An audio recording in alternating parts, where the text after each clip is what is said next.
Hello दोस्तों, तो पुनः स्वागत है आप सभी का एक नए वीडियो के साथ आपके अपने YouTube channel CG Vyapam by Akki में। तो कैसे हैं आप सभी? उम्मीद करते हैं सभी अच्छे होंगे और आप सभी की पढ़ाई भी अच्छे से चल रहा होगा।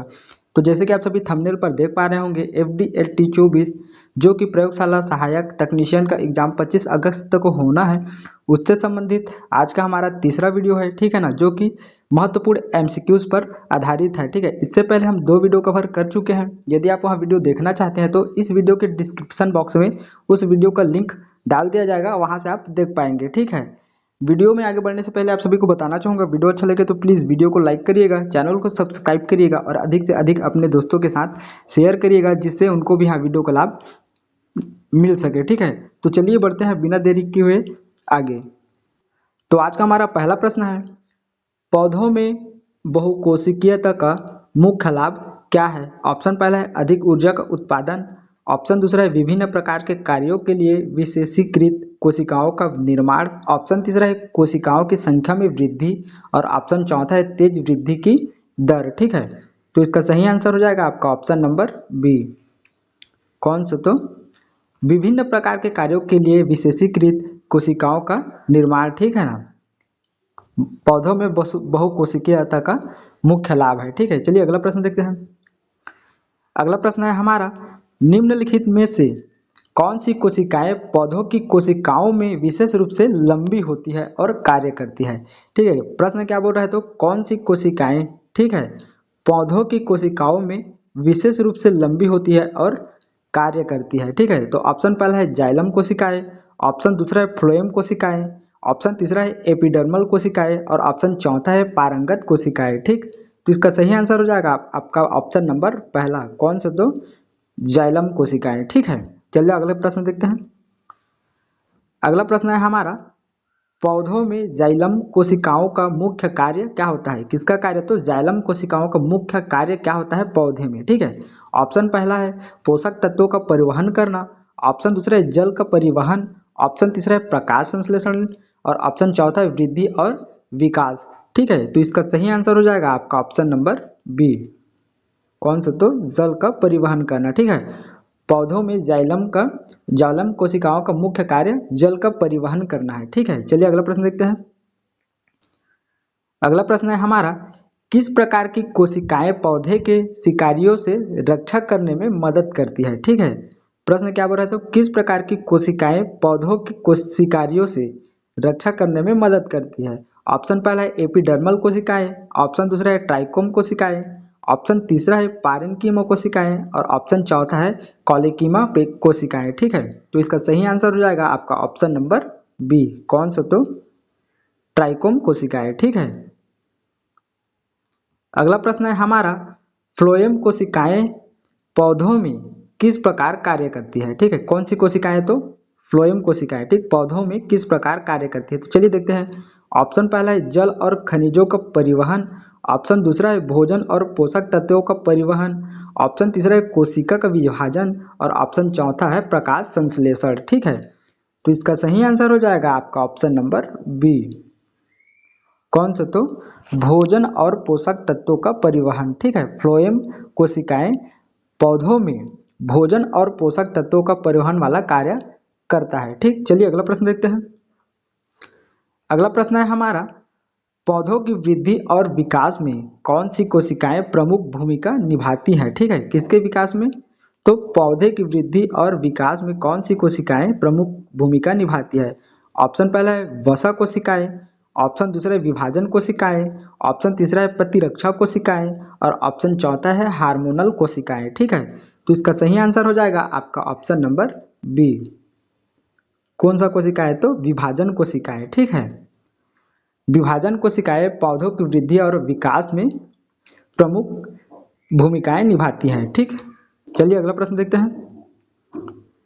अगला प्रश्न है हमारा, निम्नलिखित में से कौन सी कोशिकाएं विशेष रूप से पौधों की पत्तियों की सतह पर पाई जाती है और उनके ऊपरी परत को बनाती है? ठीक है, कौन सी कोशिकाएं, ठीक है, पौधों की पत्तियों की सतह पर पाई जाती है और उनके ऊपरी सतह को बनाती है? तो कौन सी कोशिकाएं? चलिए देखते हैं। ऑप्शन पहला है एपिडर्मल कोशिकाएं, ऑप्शन दूसरा है पारेन्कीमा कोशिकाएं, ऑप्शन तीसरा है ट्रांसवर्सल कोशिकाएं और ऑप्शन चौथा है जाइलम कोशिकाएं। ठीक, तो इसका सही आंसर हो जाएगा आपका ऑप्शन नंबर पहला।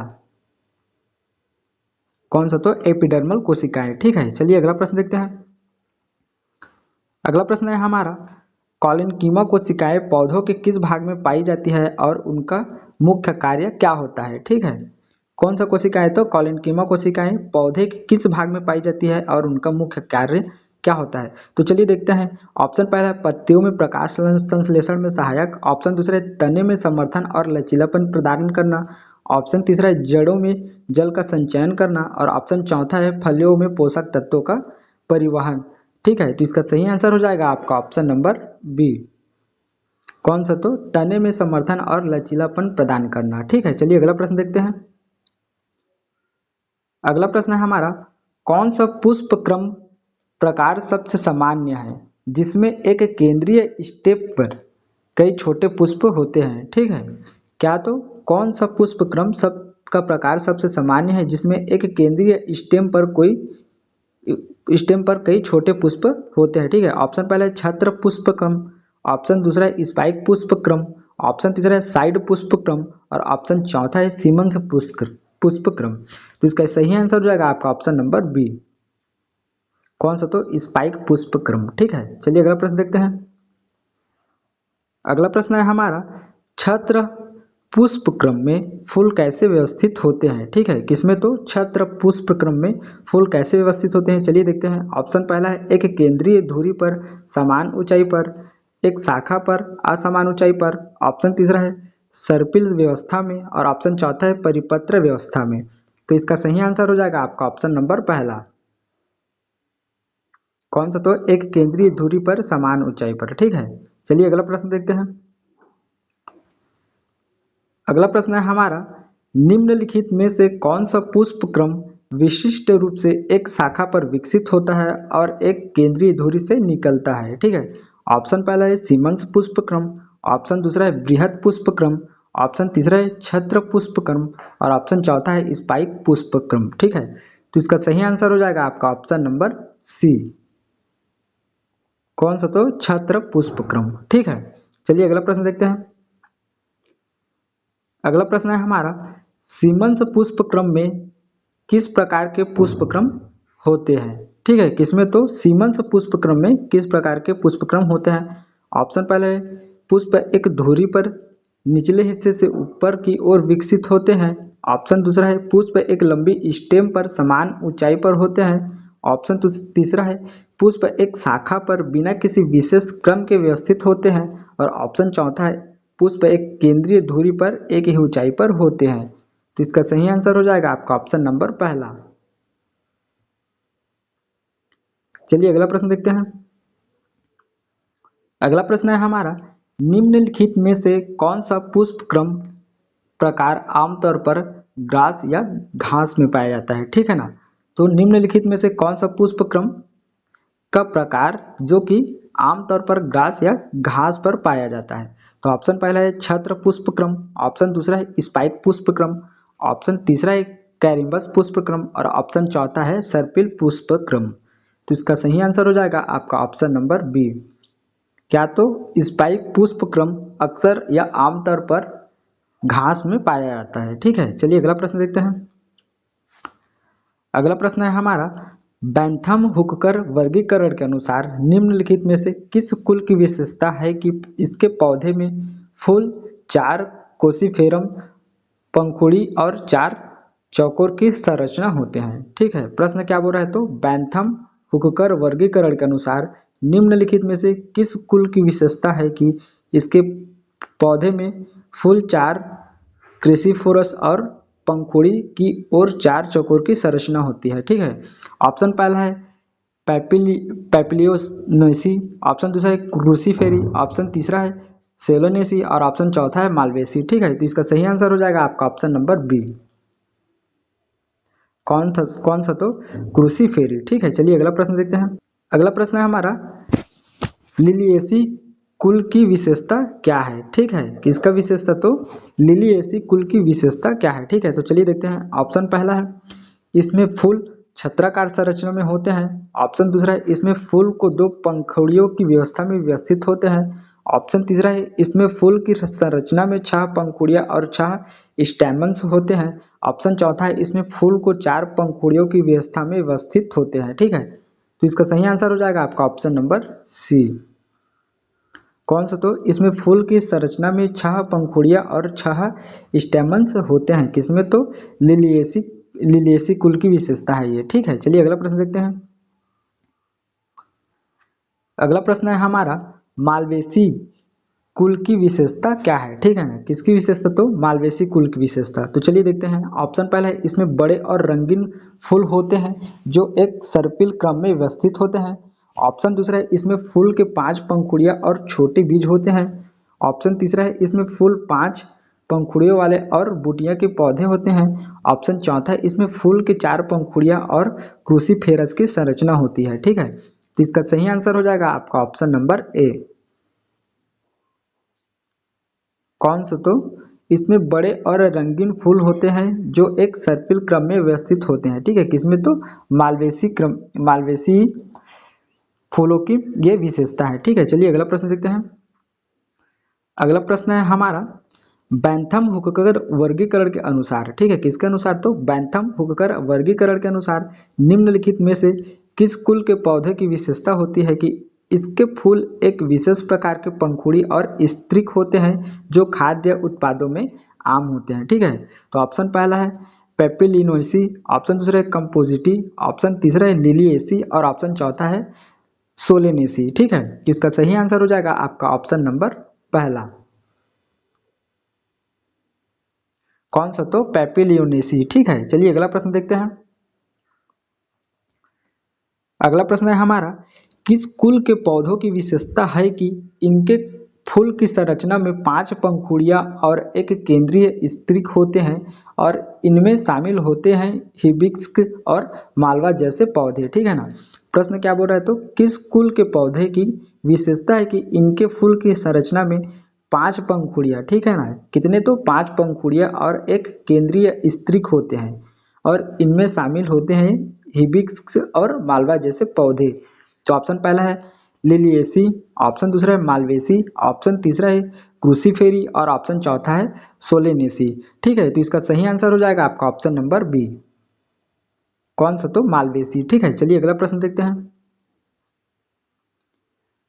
अगला प्रश्न है हमारा निम्नलिखित में से कौन सा कुल विशेष रूप से खाद्य फलों के लिए जाना जाता है जिसमें टमाटर, आलू और बैगन जैसे पौधे शामिल हैं? ठीक है ना, किस कुल के पौधे में? तो चलिए देखते हैं। ऑप्शन पहला है सोलेनेसी, ऑप्शन दूसरा है कंपोजिटी, ऑप्शन तीसरा है क्रूसीफेरी और ऑप्शन चौथा है लिलिएसी।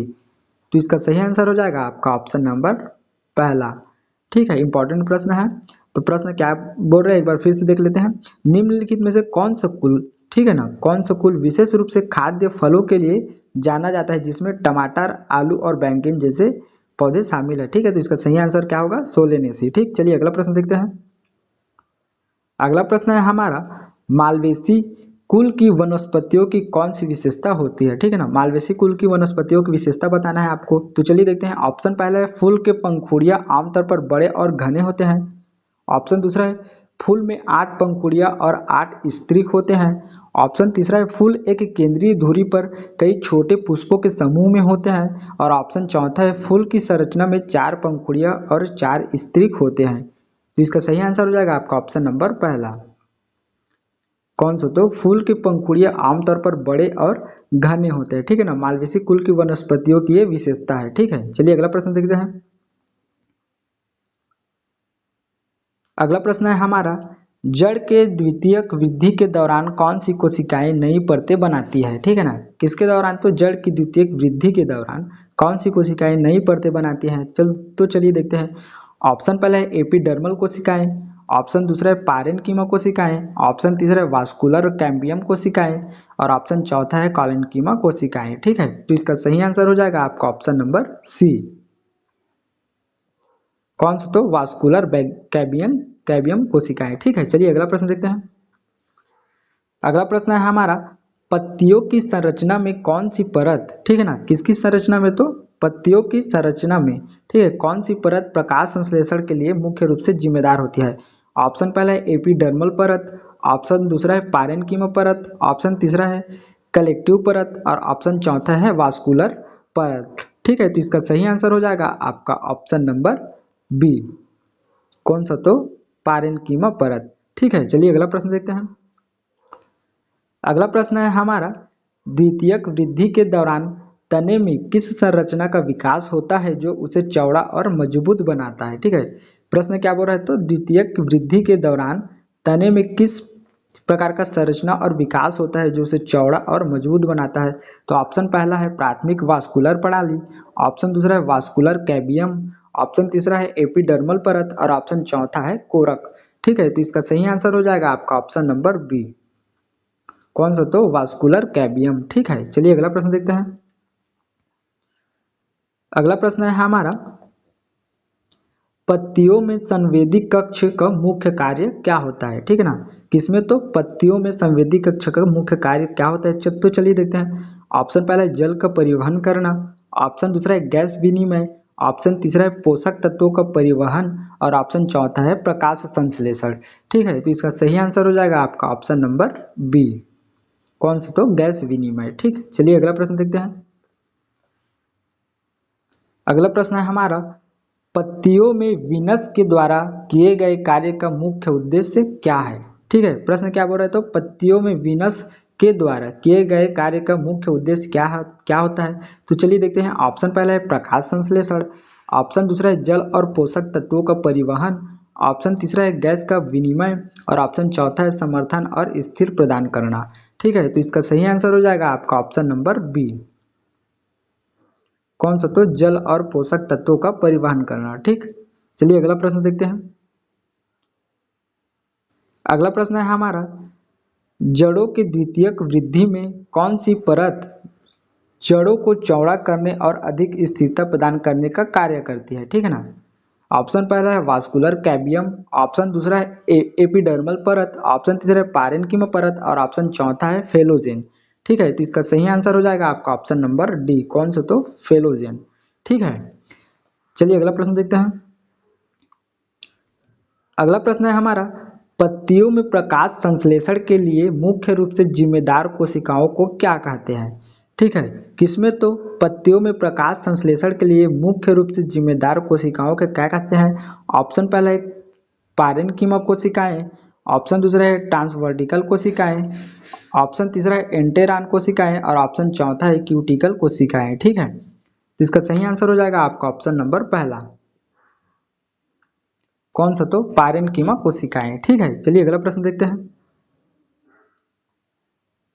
अगला प्रश्न है हमारा, पादप जल अवशोषण की प्रक्रिया में निम्नलिखित में से कौन सा घटक मुख्य भूमिका निभाता है? ठीक है ना, किसमें? तो पादप जल अवशोषण की प्रक्रिया में, ठीक है, निम्नलिखित में से कौन सा घटक मुख्य भूमिका निभाता है? तो चलिए देखते हैं। ऑप्शन पहला है पत्तियां, ऑप्शन दूसरा है जड़ें, ऑप्शन तीसरा है फूल और ऑप्शन चौथा है तना। ठीक है, तो इसका सही आंसर हो जाएगा आपका ऑप्शन नंबर बी। कौन सा? तो जड़ें। ठीक है, चलिए अगला प्रश्न देखते हैं। अगला प्रश्न है हमारा, मूल दाब क्या है? ठीक है ना, तो कौन सा? मूल दाब रूट प्रेशर क्या है? ठीक है, तो चलिए देखते हैं। ऑप्शन पहला है पादप की जड़ों द्वारा उत्पन्न जल के दबाव का माप है, ऑप्शन दूसरा है पत्तियों से निकलने वाले वाष्प का दाब है, ऑप्शन तीसरा है तने के अंदर से पानी के बहाव का दाब है और ऑप्शन चौथा है पौधे की बाहरी सतह पर वाष्पीय दबाव है। ठीक है, तो इसका सही आंसर हो जाएगा आपका ऑप्शन नंबर पहला। मूल दाब क्या है? तो पादप की जड़ों द्वारा उत्पन्न जल के दबाव का माप है। ठीक है, चलिए अगला प्रश्न देखते हैं। अगला प्रश्न है हमारा, वाष्पोत्सर्जन की प्रक्रिया में कौन सा अंग मुख्य रूप से वाष्प के लिए जिम्मेदार होता है? ठीक है ना, किसमें? तो वाष्पोत्सर्जन की प्रक्रिया में, ठीक है ना, कौन सा मुख्य रूप से वाष्प के लिए जिम्मेदार होता है? ऑप्शन पहला है जड़ें, ऑप्शन दूसरा है तना, ऑप्शन तीसरा है पत्तियां और ऑप्शन चौथा है फूल। ठीक है, तो इसका सही आंसर हो जाएगा आपका ऑप्शन नंबर सी। कौन सा? तो पत्तियां। ठीक है, चलिए अगला प्रश्न देखते हैं। अगला प्रश्न है हमारा, वाष्पोत्सर्जन के प्रमुख कारकों में से कौन सा तापमान के परिवर्तन से प्रभावित होता है? ठीक है, ऑप्शन पहला है जल की उपलब्धता, ऑप्शन दूसरा है वायुमंडलीय दबाव, ऑप्शन तीसरा है वाष्पीय दबाव का अंतर और ऑप्शन चौथा है पत्तियों का आकार। ठीक है, तो इसका सही आंसर हो जाएगा आपका ऑप्शन नंबर सी। कौन सा? तो वाष्पीय दबाव का अंतर। ठीक, प्रश्न क्या बोल रहा है? तो वाष्पोत्सर्जन के प्रमुख कारकों में से कौन सा तापमान के परिवर्तन से प्रभावित होता है? तो वाष्पीय दबाव का अंतर। ठीक, चलिए अगला प्रश्न देखते हैं। अगला प्रश्न है हमारा, वाष्पोत्सर्जन की प्रक्रिया में बिंदु स्त्राव किसे कहते हैं? ठीक है, किसे? तो बिंदु स्त्राव सिर्फ वाष्पोत्सर्जन की प्रक्रिया में। ऑप्शन पहला है पत्तियों से सीधे वाष्प का निकलना, ऑप्शन दूसरा है जड़ों से पानी का अवशोषण, ऑप्शन तीसरा है पत्तियों के किनारों से तरल बूंदों का निकलना, और ऑप्शन चौथा है तने से जल का संचरण। ठीक, तो इसका सही आंसर हो जाएगा आपका ऑप्शन नंबर पहला। कौन सा? तो पत्तियों से सीधे वाष्प का निकलना। ठीक है, चलिए अगला प्रश्न देखते हैं। अगला प्रश्न है हमारा, जल संवहन में कौन सा संरचनात्मक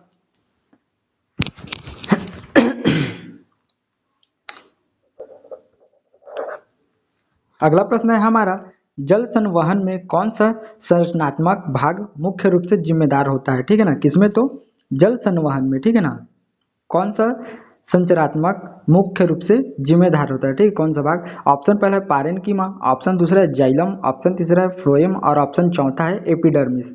ठीक, तो इसका सही आंसर हो जाएगा आपका ऑप्शन नंबर दूसरा। कौन सा? तो जाइलम। ठीक है, जल संवहन में जाइलम का भाग मुख्य रूप से जिम्मेदार होता है। ठीक है, चलिए अगला प्रश्न देखते हैं। अगला प्रश्न है हमारा, वाष्पोत्सर्जन की दर पर किस वातावरणीय कारक का सबसे अधिक प्रभाव पड़ता है? ठीक है, किस पर? तो वाष्पोत्सर्जन की दर पर। ठीक है, किस वातावरणीय कारक का सबसे अधिक प्रभाव पड़ता है? तो चलिए देखते हैं। ऑप्शन पहला है लाइट इंटेंसिटी, प्रकाश की तीव्रता, ऑप्शन दूसरा है जल की उपलब्धता, ऑप्शन तीसरा है तनक की लंबाई, और ऑप्शन चौथा है फूलों की संख्या। ठीक है, तो इसका सही आंसर हो जाएगा आपका ऑप्शन नंबर पहला। कौन सा? तो प्रकाश की तीव्रता। ठीक है, चलिए अगला प्रश्न देखते हैं। अगला प्रश्न है हमारा, पादपों में जल संवहन के दौरान जाइलम की भूमिका क्या होती है? ठीक है ना, किसमें? तो पादपों में जल संवहन के दौरान, ठीक, जाइलम की भूमिका क्या होती है? ऑप्शन पहला है जल का परिवहन, ऑप्शन दूसरा है पोषक तत्वों का परिवहन, ऑप्शन तीसरा है वाष्प का विनिमय, और ऑप्शन चौथा है फूलों का समर्थन। ठीक है, तो इसका सही आंसर हो जाएगा आपका ऑप्शन नंबर पहला, जल का परिवहन। ठीक है, चलिए नेक्स्ट प्रश्न देखते हैं। अगला प्रश्न है हमारा, कोरक का निर्माण किस प्रक्रिया के दौरान होता है? ठीक है ना, किसका निर्माण? तो कोरक का निर्माण। ठीक है, तो ऑप्शन पहला है प्राथमिक वृद्धि के दौरान, ऑप्शन दूसरा है द्वितीयक वृद्धि के दौरान, ऑप्शन तीसरा है वाष्पोत्सर्जन के दौरान, और ऑप्शन चौथा है जल अवशोषण के दौरान। तो इसका सही आंसर हो जाएगा आपका ऑप्शन नंबर बी, द्वितीयक वृद्धि के दौरान। ठीक है, चलिए अगला प्रश्न देखते हैं।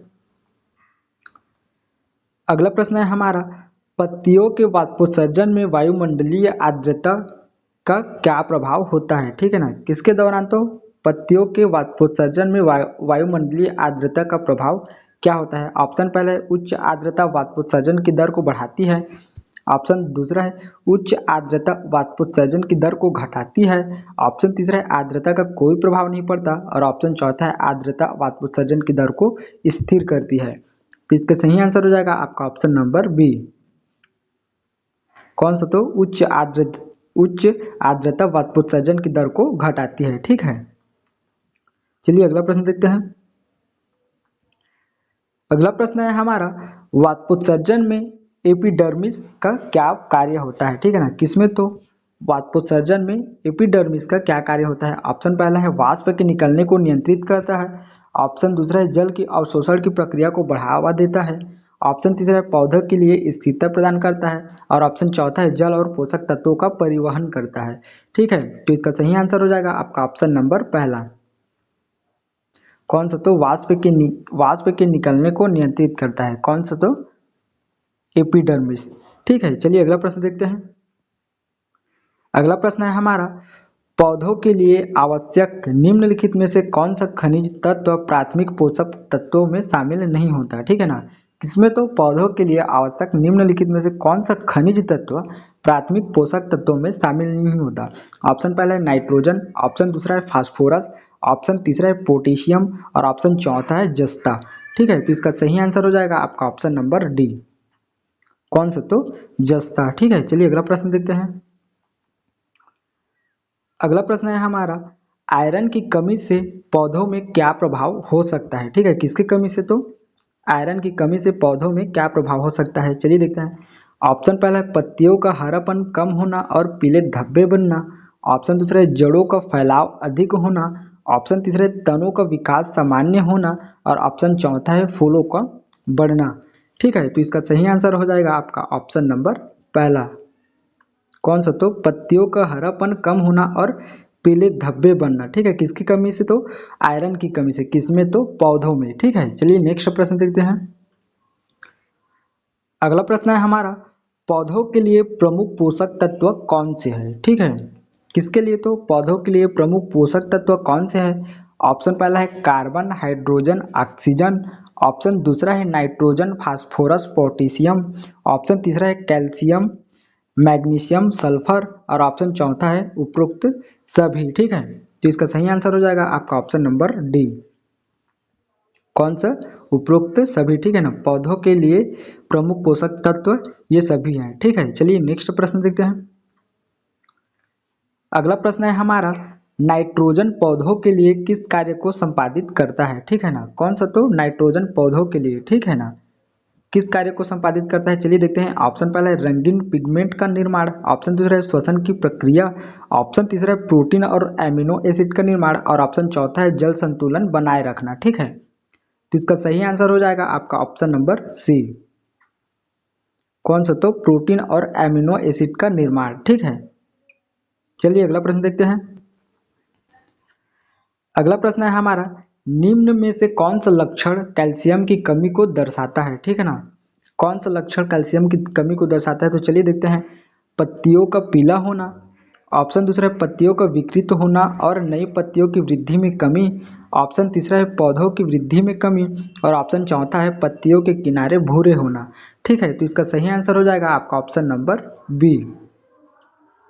कौन सा? तो पत्तियों का विकृत होना और नई पत्तियों की वृद्धि में कमी। ठीक है ना, किसकी कमी से? तो कैल्शियम की कमी से पौधों में। ठीक है, चलिए नेक्स्ट प्रश्न देखते हैं।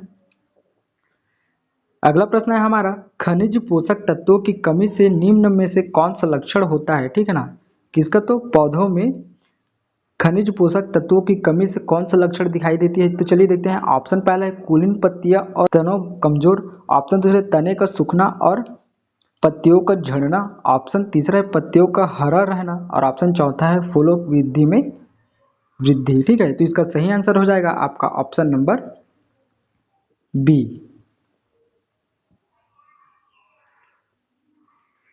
तने सूखना और पत्तियों का झड़ना किसकी कमी से? तो खनिज पोषक तत्वों की कमी से। ठीक है, किसमें? तो पौधे में। चलिए अगला प्रश्न देखते हैं।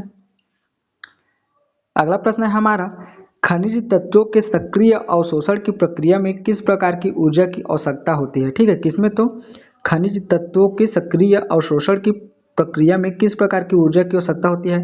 ऑप्शन पहला है तापीय ऊर्जा। ऑप्शन दूसरा है सूर्य की ऊर्जा। ऑप्शन तीसरा है रासायनिक ऊर्जा। और ऑप्शन चौथा है यांत्रिक ऊर्जा। ठीक है, तो इसका सही आंसर हो जाएगा आपका ऑप्शन नंबर सी। कौन सा? तो रासायनिक ऊर्जा। ठीक है, चलिए नेक्स्ट प्रश्न देखते हैं। अगला प्रश्न है हमारा, फास्फोरस की कमी के कारण पौधों में कौन सा लक्षण उत्पन्न हो सकता है? ठीक है, किसकी कमी के कारण? तो फास्फोरस की कमी। किसमें? तो पौधे में। ठीक है, तो कौन से लक्षण उत्पन्न हो सकते हैं, चलिए देखते हैं। ऑप्शन पहला है पत्तियों का सफेद हो जाना। ऑप्शन दूसरा है पत्तियों का लाल रंग और बैंगनी रंग हो जाना। ऑप्शन तीसरा है जड़ों को सड़ना। और ऑप्शन चौथा है तने का पतला होना। ठीक है, जिसका सही आंसर हो जाएगा आपका ऑप्शन नंबर बी। कौन सा? तो पत्तियों का लाल और बैंगनी रंग हो जाना। ठीक, किसकी कमी से? तो फास्फोरस की कमी से। ठीक है, चलिए अगला प्रश्न देखते हैं। अगला प्रश्न है हमारा, मानव कंकाल तंत्र में कितने मुख्य प्रकार होते हैं? ठीक है ना, किसमें? तो मानव कंकाल तंत्र में। ठीक है, कितने मुख्य प्रकार होते हैं? ऑप्शन पहला है एक। ऑप्शन दूसरा है दो। ऑप्शन तीसरा है तीन। और ऑप्शन चौथा है चार। तो इसका सही आंसर हो जाएगा आपका ऑप्शन नंबर बी। कितने प्रकार होते हैं? तो दो प्रकार होते हैं। ठीक है, चलिए अगला प्रश्न देखते हैं।